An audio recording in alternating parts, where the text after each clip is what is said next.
आपको लगता है आपकी लाइफ वेस्ट है। एंड लोग मुझसे ये क्वेश्चन अक्सर पूछते हैं कि आप बिंदी क्यों लगाते हो। Welcome back to my channel. आज मैं जिस टॉपिक पे बात करने वाली हूँ वो हम में से सबके लिए रिलेटेबल है। हम में से ऐसा कोई इंसान नहीं जिसने कभी ना कभी अपनी लाइफ में अगली फील ना किया हो। हमें अपनी बॉडी से जितना प्यार होना चाहिए उतना हम कर ही नहीं पा रहे हैं, and this is exactly what I want to talk about today. So थोड़ा सा कॉन्टेक्स्ट, मैं जो है नॉर्थ इंडिया में पैदा हुई हूँ। I am born and raised in a small town called Faridabad. ये दिल्ली के पास है, एनसीआर है। और बचपन से ही मेरी मम्मी के जितने दोस्त रहे हैं ना वो सब पंजाबीज रहे हैं। और अगर आप नॉर्थ इंडिया से हैं तो आपको ये बात ऑलरेडी समझ आ गई होगी कि वहाँ पे कितना गोरे का ऑब्सेशन है। और मैं बचपन में काफ़ी सांवली हुआ करती थी और वहीं से शुरू हुए मेरे बॉडी इमेज इश्यूज़। मतलब जब भी मुझे कोई कॉम्प्लीमेंट भी देता था तो वो ये बोलता था कि रंग बेशक सांवला हो, नैन नक्श अच्छे हैं। और लोगों को लगता है कि ये कॉम्प्लीमेंट है, पर ये कॉम्प्लीमेंट नहीं है, क्योंकि आसपास जब आपको हर दिन ये बताया जा रहा है कि सुंदर होने का मतलब होता है गोरा होना, तो सिर्फ नैन नक्श अच्छे हैं अगर कोई बोल रहा है तो वो अच्छा तो साउंड करता नहीं है। ठीक है, तो वहीं से स्टार्ट हुआ। इनफैक्ट बचपन में मेरी मम्मी के फ्रेंड्स के यहाँ पे जो बच्चे होते थे वो मुझे बुली भी करते थे, ऐसे कलुई या काली या बिहारन कह के बोलते थे, because my parents are from Gorakhpur. तो यूजुअली दिल्ली एनसीआर के लिए यूपी बिहार सब सेम ही होता है, एंड बिहारी गाली होती है, तो वो सब होता था। लेकिन उससे मुझे इतनी ज़्यादा इनसिक्योरिटी डेवलप हो गई कि मैं लिटरली दिन में 5 बार फेयर एंड लवली लगाती थी। अब घर में फेयर एंड लवली होती भी थी क्योंकि मम्मी यूज़ करती थी, एंड मम्मी को ऐसा कोई गोरे का ऑब्सेशन नहीं था, बट उस ज़माने में मॉइस्चराइजर का कोई कॉन्सेप्ट नहीं था, तो कोई तो क्रीम मुंह पे लगानी है मुंह धो के, तो mummy fair and lovely use करती थी क्योंकि सारा दिन उसी की ऐड आती थी। लेकिन मैं यूज़ करती थी फेयर एंड लवली गोरा होने के लिए, ताकि मुझे थोड़ा प्रिटी फील हो सके। टू बी ऑनेस्ट, मुझे थोड़ा बुली कम किया जाए। और इनफैक्ट इतना ही नहीं, मतलब शक्ल पे बेसन लगाना, टमाटर लगाना, नींबू का जूस लगाना, मतलब इतनी ज़्यादा एक्टिव इंग्रेडिएंट्स इतने बचपन में स्किन पे लगाना, इतना कुछ मैं करती थी कि मेरा परमानेंटली जो टी एरिया था फेस का वो डार्क हो गया था। वो आप ये फोटो देख लो, आपको समझ आ जाएगा मैं क्या बोल रही हूँ।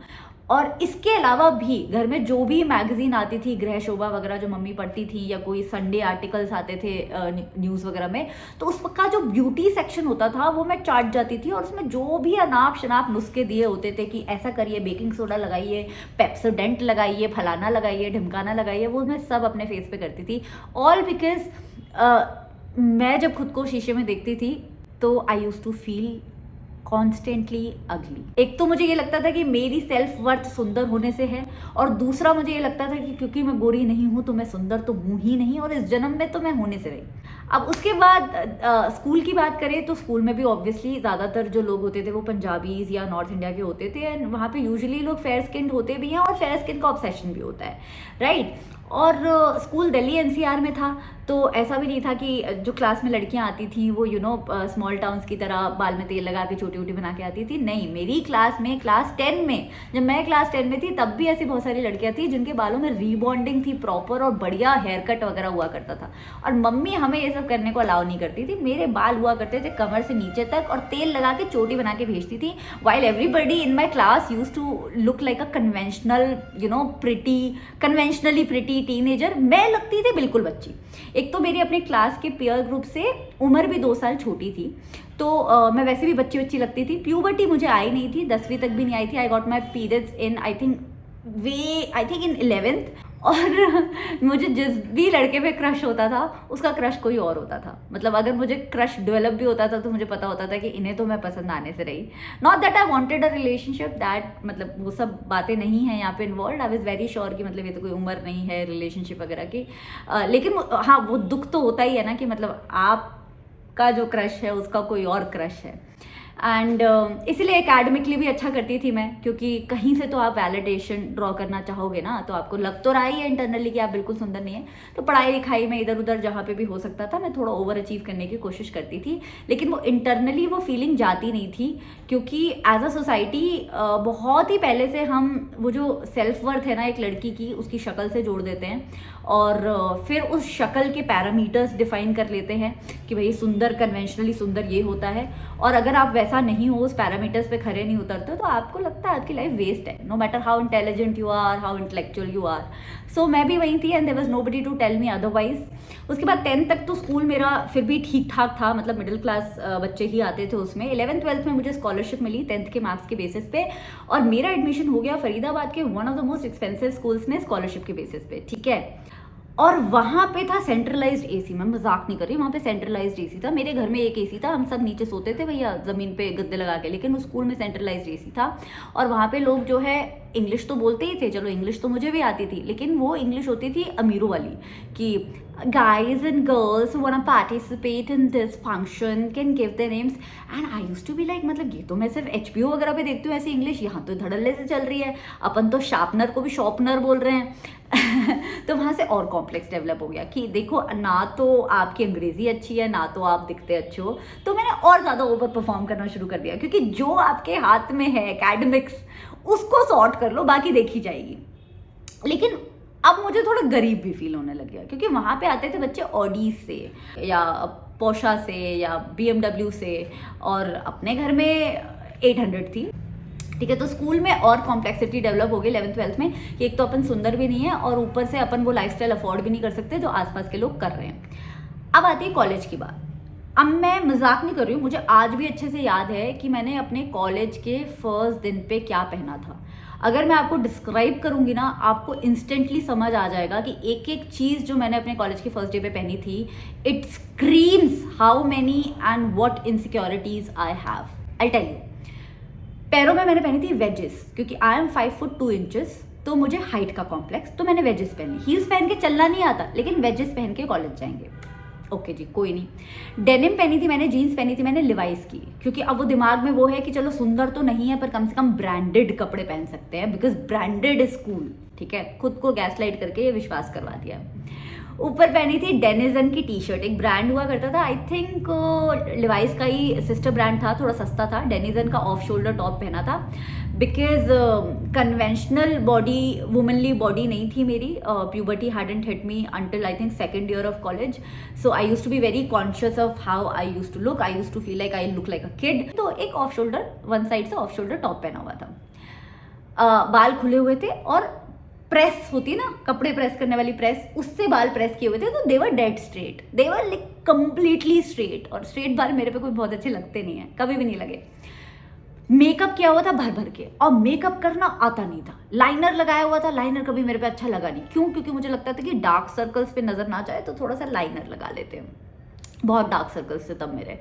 और लिपस्टिक लगाई हुई थी, लिप लाइनर लगाया हुआ था ब्राउन, और अंदर भरा हुआ था लाइट कलर की लिपस्टिक। क्यों? क्योंकि पिगमेंटेड लिप्स हैं, किसी को पता ना चले मेरे लिप्स काले हैं।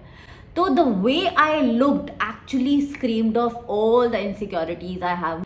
तो अगर वो फोटो होती ना उस दिन की, तो मैं आपको जरूर दिखाती, आपको समझ आता है कि अरे बाप रे। बट प्रेशर इतना ज़्यादा था, यू नो, DU में एडमिशन हुआ था, खिरोड़ीमल में एडमिशन हुआ था, और सब लोग इतना बंठन के आते थे, एंड सब लोग इतना अच्छे लगते थे कि मुझे लगता था कि कैसे ही हो पाएगा। मतलब लिटिल डिड आई नो कि इस सब से कोई फर्क नहीं पड़ता है आप कैसा दिखते हैं, it is you know just a part of your personality, it is not your entire personality. लेकिन वो कॉम्प्लेक्सेस डेवलप हो गए थे और ठीक हो नहीं पा रहे थे, तो अपन बहती गंगा में जो समझ आ रहा था वो कर रहे थे। ओके, सेकेंड ईयर कॉलेज आता है, प्यूबर्टी हिट होती है, सडनली मुझे समझ आता है कि अब जो आसपास के लड़के हैं वो मेरा दोस्त कम बनना चाहते हैं, अब मुझे डेट ज़्यादा करना चाहते हैं। अब ये मुझे समझ नहीं आ पा रहा है। अब ये मेरे लिए बहुत नई बात है, क्योंकि all my life I have had male friends, but because they were never interested in me to date me और for a relationship, I like to believe that was probably because I was not conventionally pretty in childhood, and suddenly it has changed in college. अब मुझे समझ नहीं आ रहा है कि ये क्या हो गया, मतलब दोस्ती कहाँ गई? Why doesn't anyone want to be friends with me? तो आई थॉट कि ठीक है, अभी लड़कों से बात करना छोड़ते हैं, सिर्फ फीमेल फ्रेंड्स बनाते हैं। और मेरे कॉलेज में मोस्टली जितने अच्छे दोस्त थे वो सब फीमेल्स ही थे खिरोड़ीमल में। आपको अब बुरा नहीं फील होता है, आपको ऐसा नहीं लग रहा है कि आप अगली हैं। धीरे धीरे आपको अपना स्टाइल भी समझ आता है, आपको बाल कैसे बनाने हैं अपने, लाइनर लगाना है नहीं लगाना है, आईब्रोज कराने लग जाते हैं, वैक्सिंग कराने लग जाते हैं, तो धीरे धीरे आपको थोड़ा ग्रूमिंग आ जाती है। सेकेंड ईयर तक मुझे वो आ गई थी, तो मुझे कोई इतना अगली, पहले जितना अगली फील नहीं होता था। थर्ड ईयर कॉलेज में मैं थोड़ा पॉलिटिकली एक्टिव हुई कॉलेज में। मेरे एक आधा फ्रेंड्स थे जो इलेक्शंस वगैरह में पार्टिसिपेट करते थे, तो उनके साथ कैंपेनिंग वगैरह करती थी। एंड आई रियलाइज कि यार मतलब चलो ठीक है, वेस्टर्न वेयर तो मेरे को लग रहा है मेरे पे अच्छा लग नहीं रहा है, और मुझे समझ भी नहीं आ रहा है कि वेस्टर्न वेयर स्टाइल कैसे करते हैं, पर एक कुर्ता उड़ता तो अपन पहन ही सकते हैं ना। एंड मैं बन गई वहाँ से फैब इंडिया ऑब्सेस्ड। तब फैब इंडिया सस्ता भी आया करता था, 500-600 रुपये में ठीक ठाक कुर्ता आ जाता था, तो सारे कुर्ते फैब इंडिया के होने लग गए। एंड वहाँ आती है बिंदी की बात। आप मानोगे नहीं, एक बिंदी ने मेरा कॉन्फिडेंस 0 से 10 ले गई। क्योंकि जैसे ही मैंने 3rd ईयर के रोड़ीमल में बिंदी लगाना शुरू किया, और मैं आज तक लगाती हूँ, there hasn't been a single day जब मैंने बिंदी नहीं लगाई है तब से लेके अब तक। तो तब से मुझे कंप्लीट फील होने लग गया, यूनिक फील होने लग गया, सडनली प्रिटी फील होने लग गया, और मुझे लगा कि ओके, मतलब now we have arrived, not from the outer validation, now if people are thinking of me as pretty और नॉट, बट आप खुद को शीशे में देख रहे हो ना, तो आप पहचान पा रहे हो। एंड लोग मुझसे ये क्वेश्चन अक्सर पूछते हैं कि आप बिंदी क्यों लगाते हो, तो उसका ये आंसर है, because I actually feel complete with it. It's not like I don't look pretty without it or I don't feel pretty without it, but I feel complete with it। और क्यों मैं किसी दिन उठूं और इनकम्प्लीट फील करूं, इसलिए मैं रोज़ लगाती हूँ। उसके बाद तो धीरे धीरे स्किन केयर समझ आया, मुझे समझ आया सनस्क्रीन लगानी चाहिए। मुझे सुंदर फील होने लग गया था जब आई अंडरस्टूड कि लोग एक्चुअली मेरी पर्सनैलिटी में ज़्यादा इंटरेस्टेड है than my face. I'm a kind person, I treat people with respect and they want to be around me। हो सकता है उसमें तो 2-4 लोग थे जो सिर्फ इसलिए साथ में रहते थे because I was a cool person in college, I was by the way लेकिन आई लाइक टू बिलीव कि पर्सनैलिटी पसंद आने लग गई थी लोगों को, और धीरे धीरे किताबें आप पढ़ते हो, अच्छे दोस्त बनाते हो, एक्सपोजर मिलता है। इसीलिए कॉलेज जाना बहुत एसेंशियल होता है कि आपको जो एक्सपोजर मिलता है, देखो वो जो किताबी ज्ञान वहाँ आप पढ़ रहे हो वो तो कहीं पे आप एग्जैक्टली कहीं लगा नहीं पाते हो लाइफ में, लेकिन वो जो एक्सपोजर मिलता है वो आपको सिखाता है कि लाइफ में और भी चीज़ें बहुत इंपॉर्टेंट हैं। How you look is a part of your personality. I can't deny that. Nobody can deny that. It is definitely a part of your personality, but it is not your entire personality. It's probably just 10%. अब बाकी 90% में आप कैसे बाकियों को treat करते हो, अपने एकेडमिक लाइफ में कैसे करते हो, प्रोफेशनल लाइफ में कैसे करते हो, इंटरपर्सनल रिलेशनशिप में लोगों के साथ कैसे रहते हो, वो सब कुछ इंक्लूडेड होता है और वो सब कुछ ज़रूरी है। सो आई नो ये वीडियो बनाना मेरे लिए इसलिए भी ज़रूरी था क्योंकि मुझे पता है मेरी प्राइमरी ऑडियंस जो है वो टीनेज किड्स की है, एंड ऐसा कोई बच्चा नहीं होगा, चाहे लड़का है या लड़की, जिससे अपनी स्किन से बहुत मोहब्बत है या अपने लुक्स से बहुत मोहब्बत है। सबको बॉडी इमेज इश्यूज होते हैं। जिसका डार्क कम्प्लेक्शन होता है उसे गोरा होना होता है, जो गोरा होता है उसको होता है कि मेरे मुंह पे पिंपल्स ना हो, जो गोरा होता है और मुंह पे पिंपल्स नहीं होते हैं उसे लगता है कि यार मेरी हाइट ज़्यादा होती तो मतलब it never ends, nobody feels they are perfect, and it is so insane and it is so stupid that all of us feel that we are not enough, लेकिन फिर भी हमें ये लगता है कि हाय यार सामने वाले को हम कितने बुरे दिखते होंगे। No, everybody is going through the same battle। So ये सोचना बहुत ख़राब बात है कि आप अच्छे नहीं दिखते हैं, आप जैसे दिखते हैं, और ये बहुत ज़रूरी है। आप जैसे दिखते हैं, आपके जैसा और कोई है ही नहीं दुनिया में। And what a beautiful thing that is. And ये जो कोट है ना कि beauty is in the I of the beholder, ये एक्चुअली बहुत सच बात है। क्योंकि जब मुझे बहुत अगली फील होता भी था ना बचपन में, तो भी ऐसे लोग होते थे, आसपास आंटीज़ होती थी जो बोलती थी हाय नेहा बड़ी सुंदर है, मेरे घर का नाम नेहा है, तो हाय नेहा बड़ी प्यारी दिखती है, हाय बहुत प्यारे नैन नक्श है। अब मतलब उनको जो कॉम्प्लीमेंट लगता था वो देते थे, लेकिन वो मुझे बोलते ज़रूर थे। तो और कोई ये भी बोलता था हाय रंग थोड़ा दबा हुआ है ना, रंग थोड़ा दबा हुआ है। When somebody is saying something about you, it is not a reflection of you। मतलब अगर आपके कोई पर्सनल अपीयरेंस के बारे में बात कर रहा है तो वो आपका रिफ्लेक्शन नहीं है, वो उनका रिफ्लेक्शन है। शायद आप उनके ब्यूटी स्टैंडर्ड्स पे नहीं उतरते हो, खरे नहीं उतरते हो, क्या पता उनके लिए गोरा सुंदर है, क्या पता उनके लिए टॉल सुंदर है, बट आपको खरा उतरना क्यों है? मतलब वाई? It shouldn't matter. मैं ये नहीं कह रही हूँ कि make peace with bad skin और don't take care of yourself और don't take care of your health, नहीं, वो सब ज़रूरी है, लेकिन you have to also give yourself grace and patience and love. You might have 99 problems, लेकिन जब आपकी बॉडी में कोई गड़बड़ होती है ना, तब आपको समझ आता है कि एक्चुअल प्रॉब्लम क्या होती है। सो ये बॉडी जिसे आप डेली बेसिस पे हेट कर रहे हो, जिसे मैं डेली बेसिस पे हेट करती थी, यही बॉडी हमें सस्टेन करती है, यही बॉडी हमें नरिश करती है, यही बॉडी हमसे सबसे ज़्यादा प्यार करती है, more than our parents do.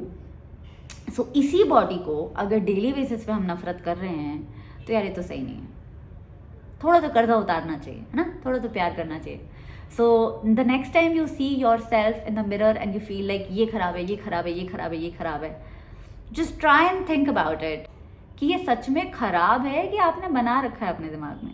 और जो आपको आईने में दिखते हैं ना, वो आपसे इस दुनिया में सबसे ज़्यादा प्यार करते हैं, तो उनसे थोड़ा सा प्यार करना सीखते हैं, है ना। and let the comment section of this video be a safe space for you. अगर आपको भी कोई बॉडी इमेज इश्यूज हैं और you have been struggling and you want my help, so please comment down and I will try to reply to you as soon as possible. And please let's be kind to everyone, but let's start with ourselves. So I am gonna end the video here. And next story time आपको किस पे चाहिए मुझे ज़रूर बताइएगा. And I love these videos a lot. I love making these videos. I love talking to you, going through your comments. So please let me know अगला किस पे चाहिए. And bye bye, take care, and I love you.